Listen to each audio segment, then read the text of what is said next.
So focus on that material. Zoe, if we come to Zoe. Sorry. So my question is about singular and multiple event injuries and processing them. I wrote this down, so I just have to read it. Awesome.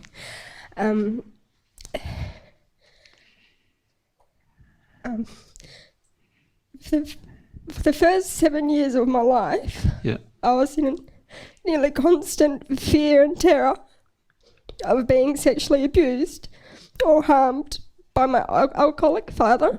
Yeah. And he was a stay-at-home dad. Yeah. And he was actually abusing my half-sister at the time. Right. Is my fear and terror through all that a singular or multiple event? Or is it not even an event-based emotion because he did not actually abuse me? Yeah, but he did abuse your half-sister. Yeah. So there was a consciousness that he was there was a possibility of it occurring. Yeah. So you carried a fear of potentially getting abused for 7 years, which is a multiple event-based emotion. Does that make sense? So you're going to have a lot of fear about that to address. And you know, obviously his intention, he was probably drunk half the time, right? Yeah. So his intention was to abuse somebody. Yeah. It's just that he didn't choose you. No. Right? He chose somebody else. Now, to me, that's quite an intense multiple-based emotion. So even though you weren't personally abused, obviously you're going to have a lot of fear about sexual behaviour as a result. Does that make sense? Yeah. Yeah. So the key there is not that's not your global terror, though, because your global terror is all about feeling any emotion of any kind. Yeah. And so that's like, how do I begin to process that? Well, you just started even when you read out the question. Just by doing that? You allowed yourself to feel the grief. Now, the grief you have is associated with being terrified of something about to happen and never really ever happening. Yeah, because I have so many times where I was just full terror. Yeah. And just praying that nothing would happen to me. Yeah. Yeah. And being in that state for hours. Yeah, yeah. And this kind of terror is very similar to the type of terror that people experienced in the Second World War, where they were getting bombed day after day after day after day after day after day after day, but never dying, bomb never hitting them. No, and it's the same kind of terror. Threat always there. Always, yes. And these kind of terrors are difficult fears to feel. But just by admitting that it's happened and breathing and letting yourself go through the experience, you can release the emotion. Does that make sense?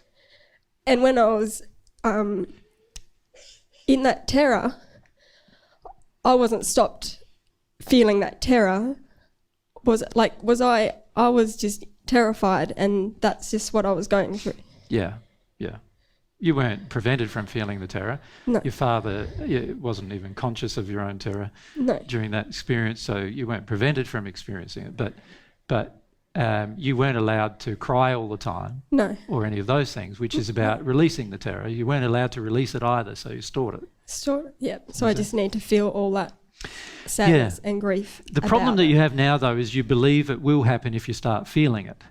Yeah, I feel like that's a false belief. That's one of the thing I've been stuck trying to. Yeah, that I feel like if I do that because it was happening, it's like associated that it's real. That if I do that, then that's. Yeah. Yeah. So you just need to allow yourself to see that there are some fears, some false beliefs that you're telling yourself that's preventing you from feeling the grief associated with the terrifying. The terrifying threat that you were under the entire of your developing life. Yep. Yep. Thank you. All right. Thanks. And you can do it. So Thank you. Your sex life will be a lot better too. We're trying. I'm working on it. Try not to talk. Yeah. That'll help. That's an addiction, wasn't it? When you mention that to Mary, that's one of the addictions you have to not feel this terror. Does that make sense? By talking, you fill up the space so you don't have to feel the terror. So that's an addiction. So one thing will help you greatly, Zoe, is to actually deconstruct your addictions that prevent you from feeling that terror.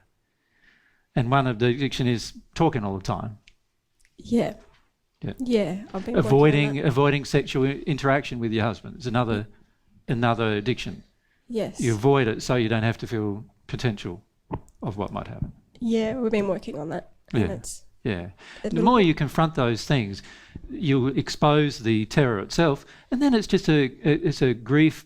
Terror is felt, this kind of fear, multiple event-based fear, is felt through grieving it, you know. So you will cry a fair bit, and you'll shake and cry a lot as you grieve it, and then it'll be released. And that's what happens sometimes when we have sex. I just cry and cry. A lot of women also cry after sex. Yeah. And that's because they've got terror to feel and experience regarding sexual matters. Yeah. Thank you. Yep. Okay. Who's next? Kate, thanks.